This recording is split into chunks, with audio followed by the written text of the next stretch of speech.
Irmão, irmã, nosso curso acerca do Evangelho de Marcos, módulo 2, iniciou com a escolha dos 12. Módulo 2, Marcos 3, 7 a 6, 6. Hoje, versículos 35 a 41. Iniciamos com Marcos 4, 35 a 41, que é aquele episódio da tempestade acalmada, muito importante para a compreensão de Jesus no Evangelho de Marcos. Versículo 35. E disse-lhes naquele dia, ao cair da tarde. Então já situa aqui o episódio no grego, kai legei autos, inekenei terremera, e disse a eles, e disse-lhes, en ekene terremera, naquele dia, opsias genomenes, quando a tarde estava chegando. Então, quando aconteceu esse fato histórico, esse episódio, ao cair da tarde, opsias genomenes, quando a tarde estava chegando. O que é que nosso Senhor diz? Passemos para a outra margem. Então, estava ali de lado, do lado da casa do Pedro, e quer passar para o outro lado, para a outra margem. Dieutomen estopera. Peran, está no neutro do grego. Vamos, atravessemos para a outra margem, para o outro lado. Peran. Estoperan, acusativo no grego. Objeto direto. Deixando a multidão, então, nosso Senhor sai da casa do Pedro, entra no cair da tarde, entra no barco de Pedro, o Tiago, o João, e ordena, passemos para a outra margem, para o outro lado. O lago é grande, vai de um lado ao outro lado. Deixando a multidão, recorde que a multidão segue nosso Senhor, a multidão não deixa nosso Senhor, toda hora está. Para quê? Para ser curada, para tirar o demônio, para ser perdoada, que é o essencial. Deixando a multidão, eles o levaram de modo como estar no barco. Então entraram no barco. Deixaram a multidão lá, em frente à casa do Pedro, ou em redor, e entraram no barco. Muito claro, né? E com ele havia outros barcos. Muita gente já ali em redor, a fama de Nosso Senhor crescia. Outro dado importante para o Evangelho de Marcos, enfatizar que essa fama dele crescia, porque essa fama vai conduzir à morte. Porque os fariseus invejosos virão. E já estão aí, no encalço dele, para pegá-lo em alguma palavra para poder acusá-lo diante da lei. O julgamento legal, de acordo com a lei. O julgamento do Nosso Senhor é de acordo com a lei, religioso. Depois que foi entregue ao Pilatos, já que Roma dominava lá. Mas o julgamento foi legal, legal no sentido de acordo com a lei, a casuística judaica da época, mas de acordo com a lei judaica. Tá? Então, com ele havia outros barcos. Sobreveio então, versículo 37, uma tempestade de vento. Aqui ele coloca a situação. Era de tardezinha, entrou no barco, outros barcos o seguiram, entrou do jeito que estava no barco, né, como estava no barco. Sobrevém então uma tempestade de vento. O fato é esse. E naquele contexto, ainda hoje, quando tem tempestade de vento no lago, as ondas se encrespam, crescem e é uma coisa difícil. Pode virar o barco, causar um acidente marítimo, né? Marítimo, falando assim, né? Porque é um lago, né? Não é um mar, né? Embora eles chamavam de mar da Galileia. Tá? E as ondas se jogavam para dentro do barco e o barco já estava se enchendo, o barco começou a encher. Imagina, não era um barco muito potente, né? Embora hoje, mesmo com um barco potente no mar, não tem uma tempestade grande, pode virar. Navios, muitos muito grandes, aí pode virar, dependendo do tamanho da onda, né? Então sobrevém, então, uma tempestade de vento e as ondas se jogavam para dentro do barco e o barco estava se enchendo já de muita água. Água, né? Ele estava na popa.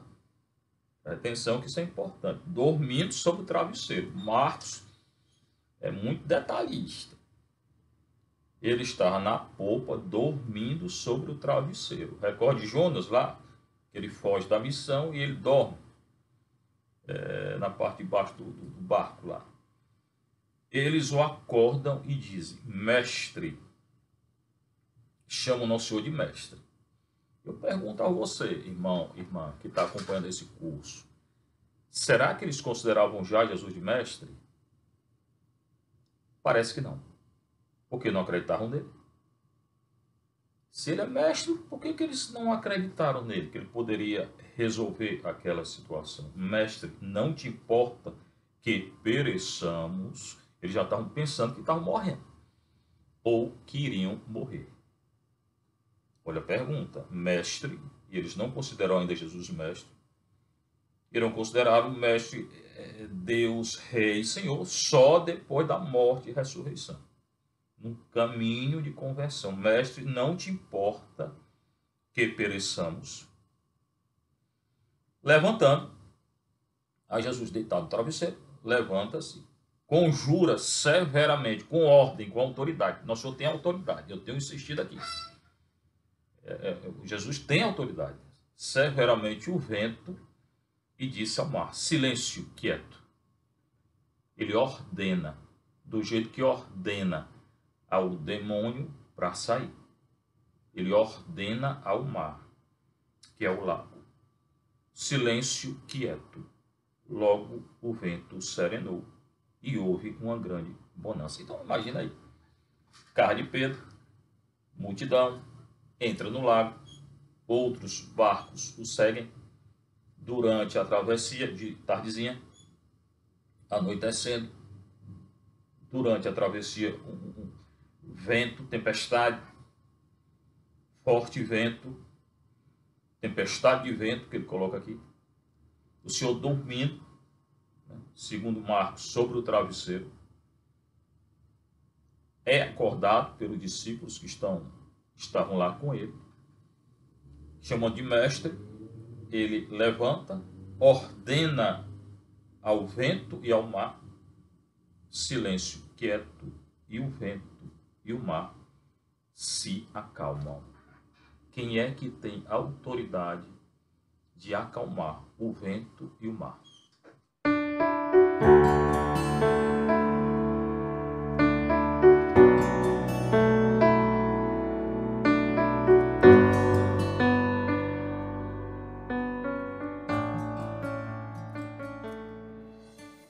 No Antigo Testamento, o único que tem autoridade de acalmar o mar é Deus.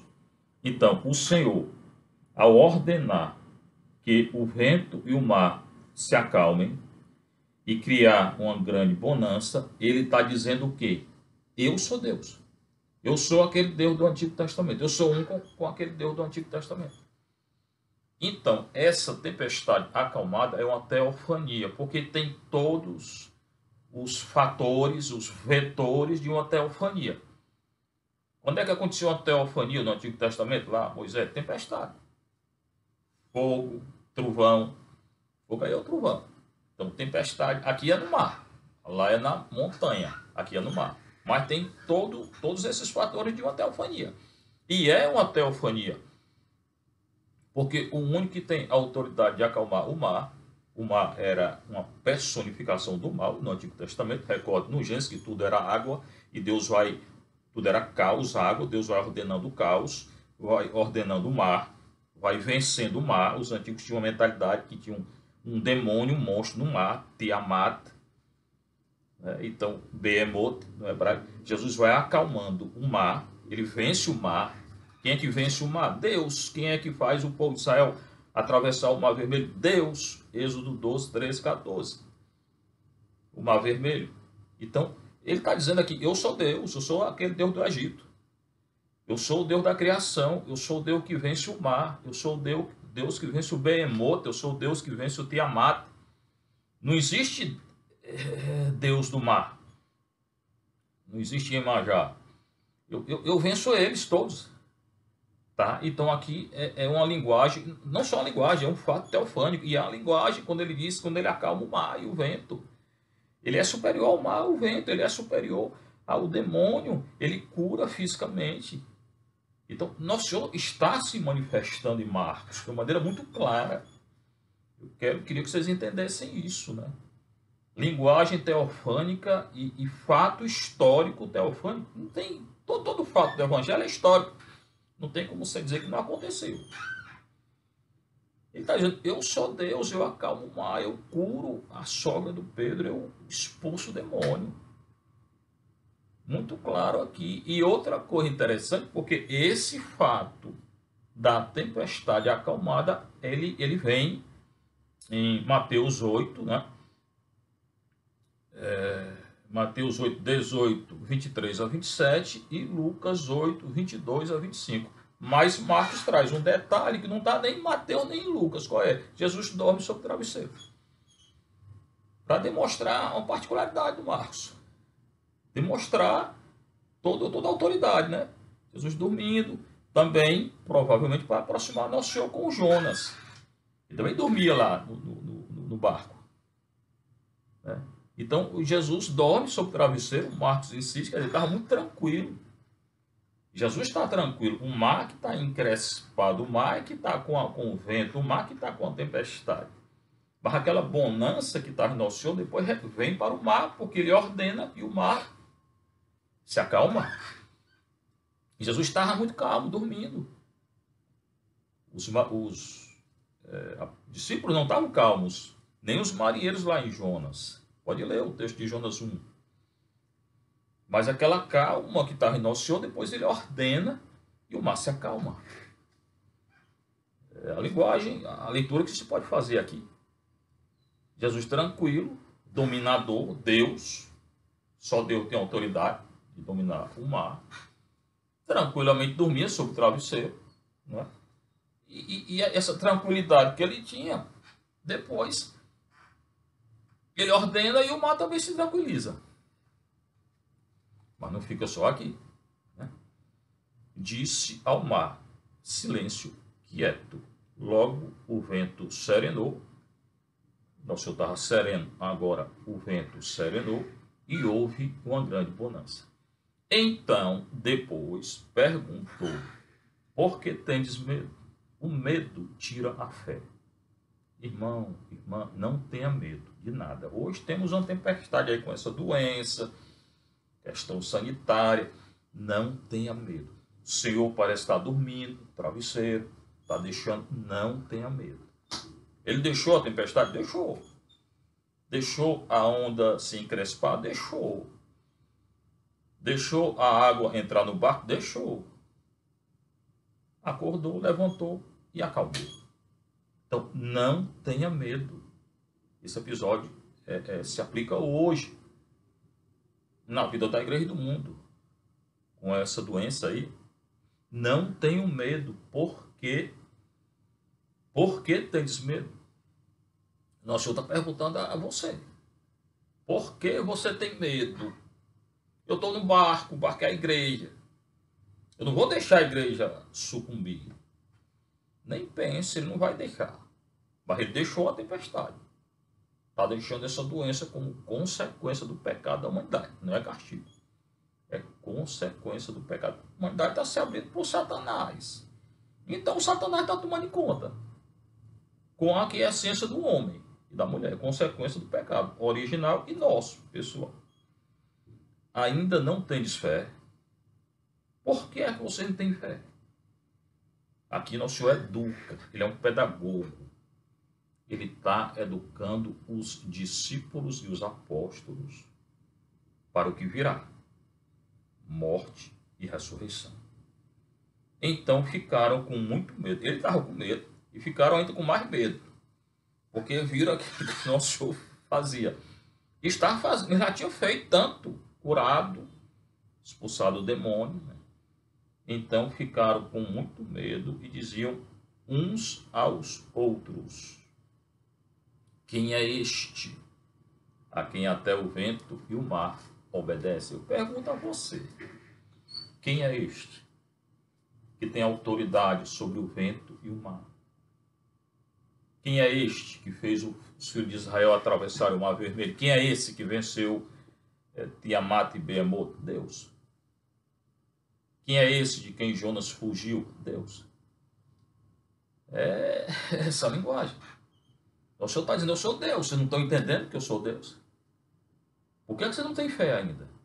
Mas essa falta de fé continuará nos discípulos até a paixão de nosso Senhor. E até a ressurreição. Ele ressuscita e eles não acreditam ainda. Então, o Senhor aparece a eles e eles não acreditam ainda. O medo, a falta de fé. Atento, irmão, irmã, com o medo. Sentir medo todo mundo sente. Mas não se deixe dominar pelo medo. Porque o medo tira a fé.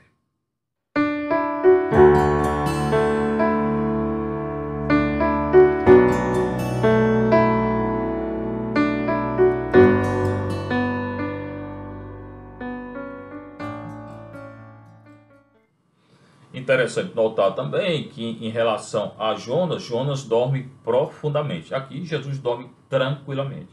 Então há uma aproximação literária com o profeta Jonas. Eu convido você a ler o episódio do profeta Jonas. São 4 capítulos muito interessantes. Até porque os evangelhos comparam nosso Senhor a Jonas com a ressurreição. Terceiro dia ressuscitou, Jonas 3 dias no ventre do peixe. O peixe, aqui o mar revolto, lá também tinha um mar revolto.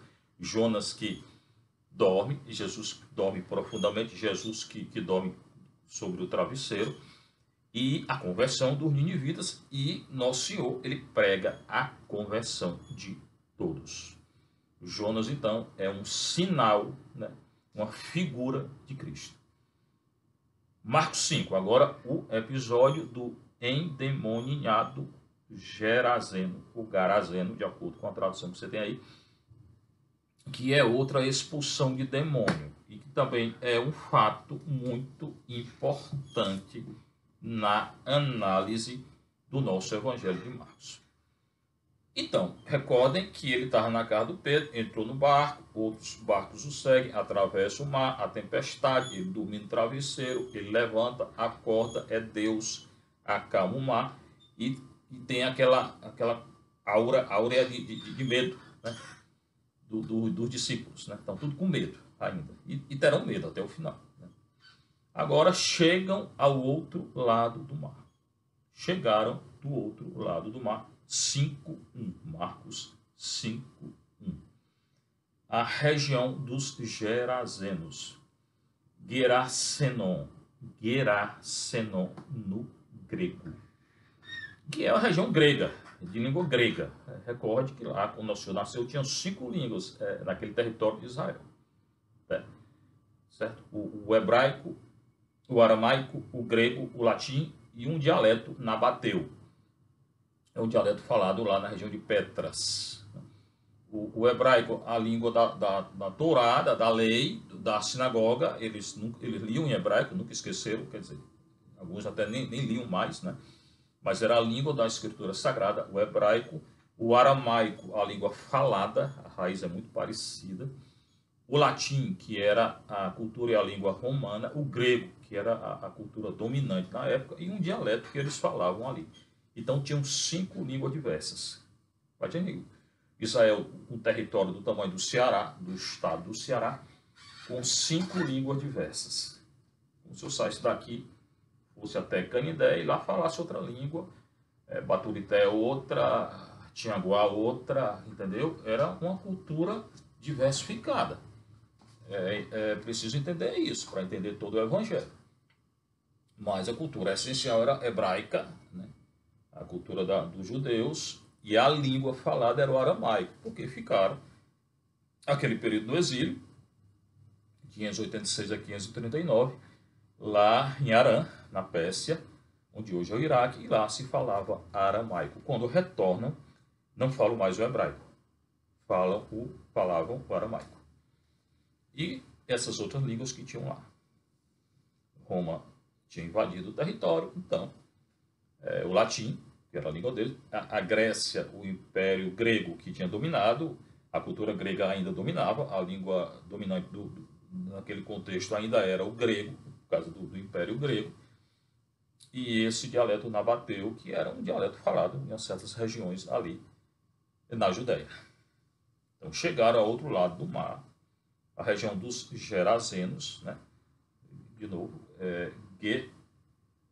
Gerasenon, está no plural aqui, Gerasenon, no genitivo plural, que era a região grega, de língua grega. Logo que Jesus desceu do barco, então estava dentro do barco, atravessou, desceu lá do outro lado, caminhou ao seu encontro, recorde, que negócio de caminhar, andar, todo o evangelho de Marcos tem um movimento físico também, e um movimento que tem que levar à conversão, o caminhar aqui, em todo o evangelho, Jesus caminha, os apóstolos caminham com ele, o povo caminha, o endemoniado caminha, tem um sentido físico, de movimento, próprio do texto, o texto tem movimento. Marcos é um evangelho que literariamente ele tem um movimento. E ao mesmo tempo esse movimento tem que levar à conversão. Recorde o início do Evangelho de Marcos, que nós já comentamos aqui, o João Batista lá, né? O caminho qual é? Se converter. Aplanar o caminho do Senhor. João fala isso, João Batista, citando o Isaías, nós colocamos, eis que eu envio o meu mensageiro, né? Voz que clama no deserto, Marcos 1, de 1 a 3, preparai o caminho do Senhor. Então, o caminho é outra leitura que se pode fazer acerca do Evangelho de Marcos. Em Marcos a gente caminha, e toda a nossa vida cristã é um caminhar, é um andar, eu não posso estar parado. Eu tenho que caminhar com o nosso Senhor. Tá? Só que aqui, logo que ele desceu do barco, caminhou ao seu encontro, vindo dos túmulos, tem toda uma atmosfera de túmulo, de sepulcro, que já é colocado no início do texto, Marcos 5, um homem possuído por um espírito impuro. De novo, agora entra a realidade de um espírito impuro, que eu já disse aqui, que é muito diferente da cura física, porque no espírito impuro tem violência, manifestação e ordem. E o espírito impuro, ele conhece nosso Senhor, é bem diferente de uma cura. Então, não venham me dizer, como alguns teólogos dizem, que não existia um demônio, que esse negócio de expulsão era só uma doença. Não é. O verbo grego para curar é um, e para expulsar o demônio é outro. Caminhou seu encontro, vindo dos túmulos, um homem possuído por um espírito impuro. De novo, já repetimos sobre isso. Tem outro possuído por um espírito impuro, lá em Marcos 1, 21 a 28, antes da cura da sogra do Pedro, que a gente já analisou aqui, eu não vou retornar. Retome aí a nossa aula daquele dia.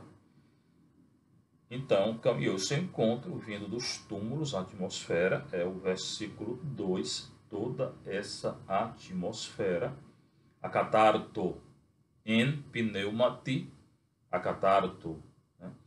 Ele, um homem, o grego é muito simples, né? O grego do Marcos. Vem até ele, ekton mnemeion, do sepulcro, tá? O que vem? Anthropos en pneumati acatarto, um homem em, possuído, né? Em é um movimento para dentro, então dentro dele, dentro do homem, tem um espírito impuro. Essa é a situação. Logo no início, o Marcos coloca a situação. Ectomineion anthropos en pneumati acatarto, um homem possuído, né? Porque o dativo no grego, dentro do homem tinha um espírito impuro. Aqui está muito claro, também no grego. Então não venham me dizer que não existe. É só ler o grego. Versículo 3. Habitava no meio das tumbas e ninguém podia dominá-lo, nem mesmo concorrência. De novo, aquela coisa da violência, né? ele entre as tumbas, e ninguém podia dominar, quer dizer, o homem saía de si, violência, uma atmosfera de violência, nem mesmo com correntes.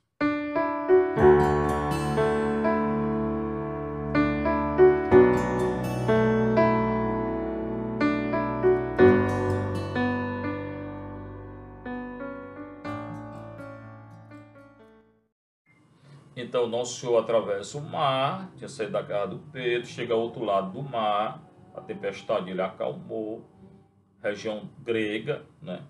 Logo que desce do barco, corre na direção dele, caminha ao seu encontro, vindo dos túmulos, e ele insiste isso, túmulo, grilhões, não é? No meio das tumbas, um homem possuído por espírito impuro.